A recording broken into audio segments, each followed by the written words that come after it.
Hello, this is Reggie York. I'm making a presentation here on using Table C.1 to find a statistic for your data in evaluative research. This table is in a book I've written on statistics for the evaluation of human services.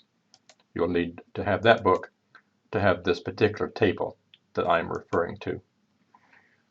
This presentation is about helping you use that table. It is in the appendix for that book. That table in that book also contains a set of special Excel files for your use in the statistical analysis of data for human service evaluation. If you have that book, you also have the Excel files that will be referred to in Table C1. So you'll be able to look on that table, find the particular statistic you need in the Excel file that you could use for entering and analyzing your own data. So here are things you need to have done before using this table. You should know the structure of your data, such as, for example, if you're comparing a set of match scores for one group of persons, or you're comparing the gain scores of two groups of people. This table starts with research design that you are employing. So what you need, I'm going over this again, the evaluative research design you're employing, such as the one group pretest, post-test design, the comparison group design, etc. The level of measurement of your dependent variable. That is the measure of the outcome. Is this interval or nominal, or and whether or not it's, if it's a nominal variable, is it a dichotomous one, meaning it has only two categories like yes or no. You need to know the data structure. Here are just a couple of examples again. Comparison group of one is comparison of a set of matched scores for one group of people. You have pretest scores and post-test scores, and you can match every person's pretest score with his or her post-test score. That's that first situation there. The second is comparing a set of post-test scores to a threshold score, such as the mean of pretest scores. For example, you could take a set of 15 post-test scores and enter it into that Excel file. You could also compute the mean of the pretest scores for that same group of people and enter that figure in the use of statistical analysis of data. Or the third situation mentioned there is comparing a set of post-test scores to a threshold proportion. This is about the evaluation research. It means you're conducting a study that is designed to measure outcome for clients of a human service program. Now let's look at table C1.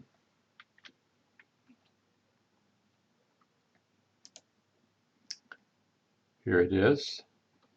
I will make it smaller. Well, this is basically it. As you can see, we have a situation number. There are 9 different situations described here. This is the research design that's appropriate for situation 1. This is the level of measurement that is appropriate for situation 1. Here is a situation 1 data structure statement. Here is the statistic that can be used to do the analysis of data in this situation.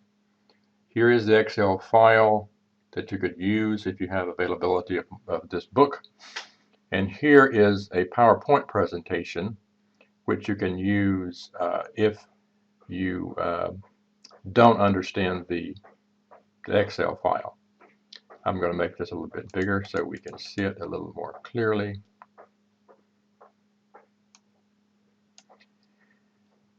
Again, let's look at situation number 1 right here. You're using a one-group pretest post-test design. You can see that there are 3 situations that employ this particular design. For these 2 situations, you are measuring your dependent variable at the interval level. The first data structure situation you have which is the one for situation 1, is you are comparing a set of scores to a single score. The most common application there is you have a one-group pretest post-test design. You're measuring your client in regard to scores, and you were not able to match each person's pretest score with each person's post-test score. But it is pretest and post-test scores for the same group of people. So what you can do is compute the mean pretest score, and then you can take each of the post-test scores and compare them to that one, to the mean pretest score using statistic. And here is the statistic. The one sample t-test is one that you can use for that particular purpose. Here is the name of the Excel file that you could use to apply the one sample t-test to your situation. Here is what you should do is look at the file, see if the instructions make enough sense, you think you can use it. If you feel like you need some help, then go over here and click here for the PowerPoint presentation and use the PowerPoint file that's available for people who are using this particular book.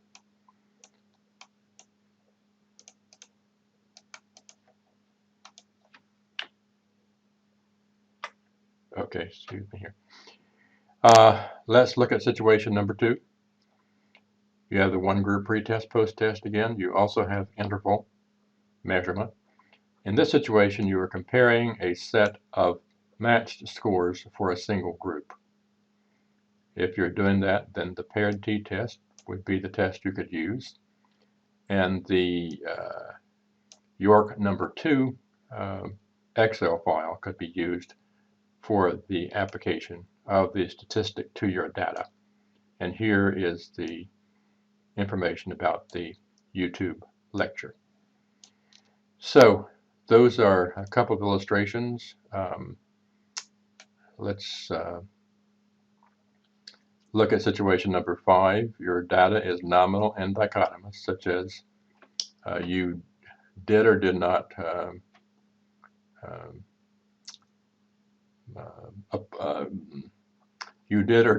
comply with the treatment plan. So here you're comparing the proportions of favorable behavior between two groups of people in this situation, which means you got one group who got perhaps the treatment and one group did not, and they're measured in regard to whether or not they complied, yes or no. Here is the statistic that could be useful here, and then of course I guess you know now about the next files. Here we have two situations of use of a single subject design. One is the AB single subject design, where you have a number of baseline recordings and you have a number of treatment recordings, and you're evaluating a single client. The limited AB design, single subject design, is when you have only one baseline measurement, but you have several treatment measurements.